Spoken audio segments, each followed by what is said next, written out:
Welcome, everyone, to another week of Let's Talk About It, Addiction and Recovery, with your host, Alejandro Hernandez. I want to talk about life on life's terms. Sometimes life on life terms is not to our liking, right? And sometimes it's difficult for us to understand, okay, that's just the way it's supposed to be, or that's just the way it is, right? And I need to get my hands out of the way so that I'm not trying to manipulate an outcome and just let life be what it's supposed to be, But it's doable, if you get the right support network, the right help, and you get the appropriate people to help you, you're able to learn how to live life on life's terms. I consider life like the weather. Sometimes it's sunny, sometimes it's cold, sometimes it's raining, sometimes it's snowing, right? And I want to be able to dress appropriately for whatever type of weather it is. So I want to be able to be spiritually or appropriately ready for whatever's going to happen. And I may not like it, and at first I may get angry and I might get upset and I may say a few curse words here and there. My reaction to it may not be as positive as I want it to be. But I don't do anything to cause myself harm. I don't use, no matter what. Life doesn't need my permission to show up. Life is going to show up. I wish I had the power to tell the weather to change when it's nice and cold outside, right, to a nice sunny bright day. But I'm not that great, right? And the first thing I need to understand is that life is meant to be lived, and I want to learn how to live it. I say that because, I'm going through a very difficult time right now in my life with the stroke. I am grateful that I am where I'm at. Right? I had a stroke. I'm not in control of that. Probably, most likely, because of my neglect to the health part of my recovery. It might have led to the stroke and it happening. But it happened. And I'm grateful I'm alive. I can still talk, I can still walk, I'm working on getting those things back, son, for which I'm grateful. But that's life on life's terms. I haven't given up. Yes, some days are more difficult than the others, Some days I question it. Some days I doubt it. But I don't cause any more harm to myself. I'm getting in touch with the fact that I just gotta trust. Right? I gotta trust the process to work. And I have evidence that it has worked. I've been clean for 21 years. So I know that it works. Still, I have to deal with the fear, with the emotions, with the confusion that occurs in situations like this. And that's for anybody. And I mean, you're gonna go through some things when life shows up, right? And you still gotta keep pushing forward. Like you gotta continue to maintain abstinence and continue to live, which is different for me, you know. Trust is a one of those tricky things. Okay? I want to say that I trust everybody, but I would be naive to believe that. I don't trust everybody. And I don't think my problem was that I had a trust issue. I think my problem was that I had a trusting the wrong people issue. And I say that because, look, if I would have listened to my mom, right? If I would have listened to those people who cared about me enough to tell me the truth, maybe I wouldn't have been in this predicament. Right? But I chose to trust other people that didn't have my best interest at heart, that really didn't care about me, that really didn't care whether I lived or died, that really didn't care. You know, I had no problem trusting them. I had no problem trusting the drug dealer, right? When I gave him my money so that he could get me something, I had no problem trusting him. God, get me something good, you know, yeah, come on. You know what I mean? But as soon as somebody who wants to help me, like a counselor, right, or a spiritual advisor, or a family member, right, that do care about me, right, when they say, hey, you should try this instead of that, you know, I don't trust them, you know, I don't trust them, you know, whatever, right? Only to finally realize I should have listened. But I did. And that's life on lifestyle. I am here. I'm doing the right thing now. So I'm getting in touch with who I can and cannot trust. Not everybody is trustworthy. But if you find a few good people that you can trust, stick with them. Right? And listen to their suggestions and their advice to you. I mean, don't get too caught up on the sugarcoating.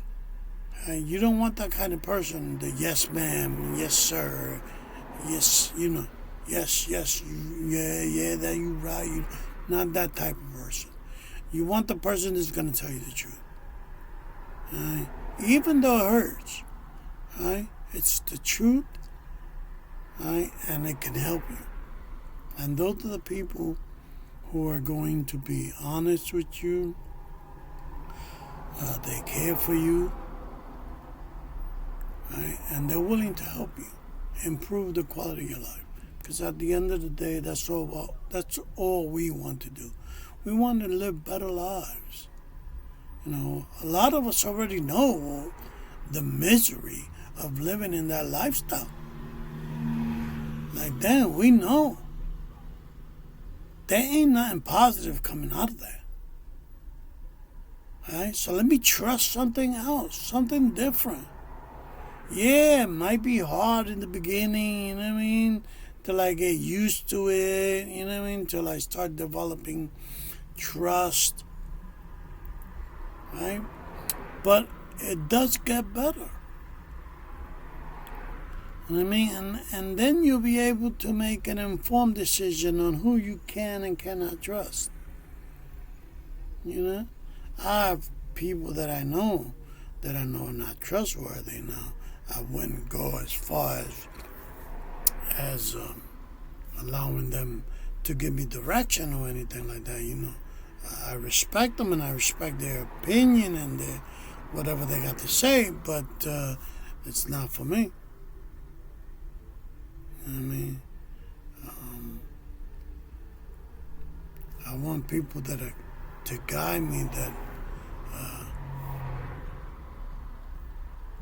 have my good intentions, have my best interest at heart. I mean, they want to see me do better. Right? They believe in me. They believe that I am worth it. And because I'm worth it, they're willing to invest in helping me change my life. There's a lot of people out here like that. And not everybody, right? But there are a lot of people.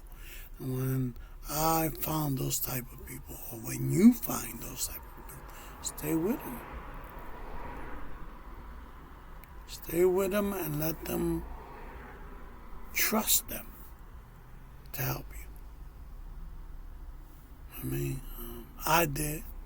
I trusted a few good men, right, and women, right, in this new way of life. And it's been beneficial. It has helped me,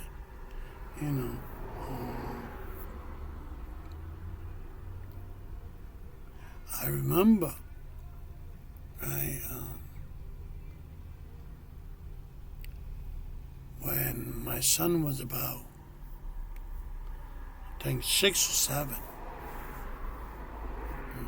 I had no clue, none, on what being a father was. It was my first son, my only son. I had a lot of trauma, and I had a lot of distortions about what fatherhood should be, and I didn't know how to be a responsible dad. You know what I mean? Like, I didn't know how to be daddy. I knew how to be a father. Easy. Anybody could be a father, right? I was father by right, but daddy by choice. And I remember spanking my son for the first time ever. The only time that I spanked him in his bottom, because he was jumping on the bed. And I told him to stop, and I kept telling him, and then it just, I went off the handle, blew my top, and bang, I spanked him. And I cried for the next 3 hours. I went up to my room and I cried because I really didn't want to treat my son like that. It took me back, right, to all the times I got spanked, all the times I got disciplined in that manner, and how it hurt me. Right? And I was thinking of the harm that I was going to cause him by just doing that one spanking. Right? But I have a support network, which is important, and I called my great friend in this process, and I told him what I have done, and I cried. He let me cry. He let me get out my feelings, sort that mess out. And then he asked me a simple question that I never forget. He asked me if I liked the way I felt after I did that. And I told him, no, I didn't like the way I felt when I spanked my son. I mean, it made me feel miserable. It made me feel cheap, weak. Right? And then he told me, then don't do it again. Find another way of disciplining him. And I did. And then I started using different things to discipline him, like taking away things and everything. But it taught me how to be daddy. Right? It taught me, right, to trust someone else. Like with something I had no clue. to do. Like I didn't know how to be daddy. And it was beneficial. The relationship I have with my son now, it's a beautiful one. Yes.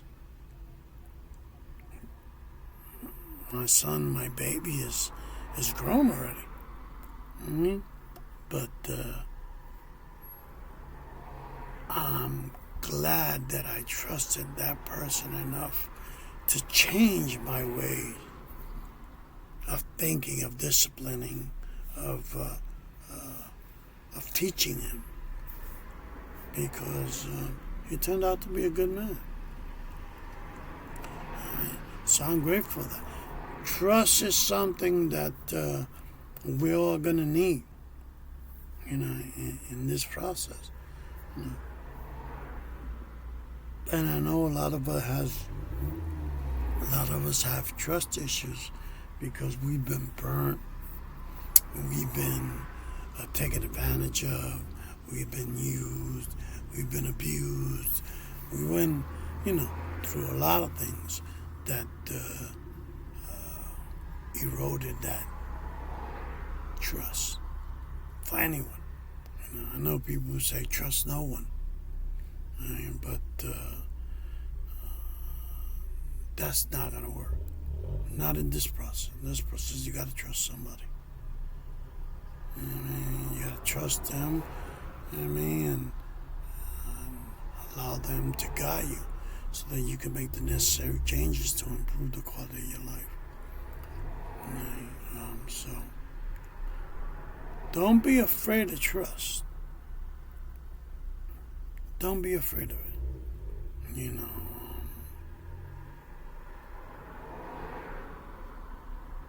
Take a chance. Right? As long as you don't use, as long as we don't use, as long as I don't use, I'm going to be all right. I continue to have to trust my doctor. I went today to get my eyes examined because since the part of the brain that was affected because of the stroke had to do with vision, my vision is a little messed up. Right? And because I have diabetes, there's some, I guess, deterioration in the back of the eye or something like that. And they had to inject me with the things, with this medicine, I guess, or whatever, to try to fix my vision, try to help me with my vision. And, I have to trust the doctor, right? I expressed my concerns. I told the doctor what I'm hoping for. And I'm trusting her with the process because I don't know how to fix my eye vision. I don't know how to fix my vision.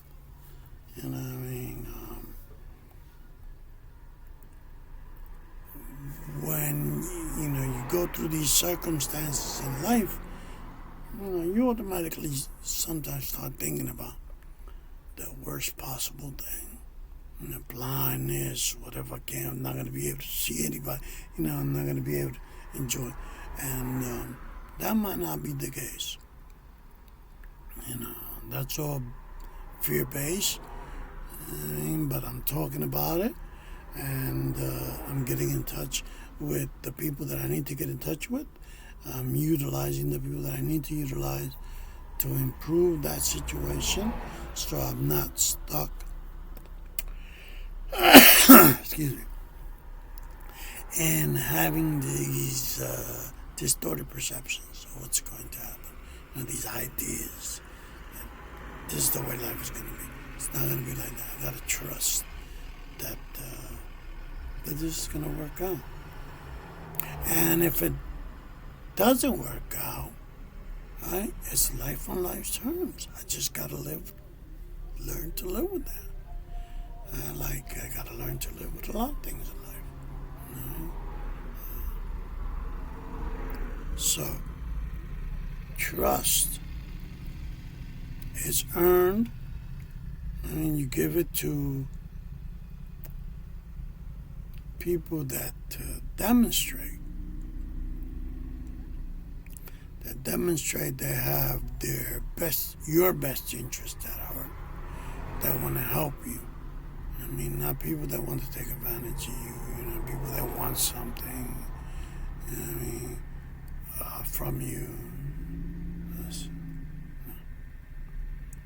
People that demonstrate to you that you're worthy.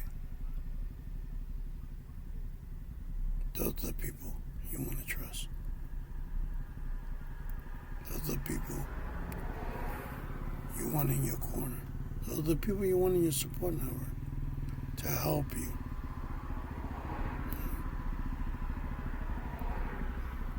And things will get better. So, trust somebody. You don't have to trust everybody, but find a few good men, a few good women, right, that can help you improve the quality of your life. Till next time, I hope you enjoy this. Please remember, subscribe, hit the like button, put up a comment, so I can continue to do what I do. Once again, I'm grateful, thankful, and please join me next week on another episode of Let's Talk About It, Addiction and Recovery.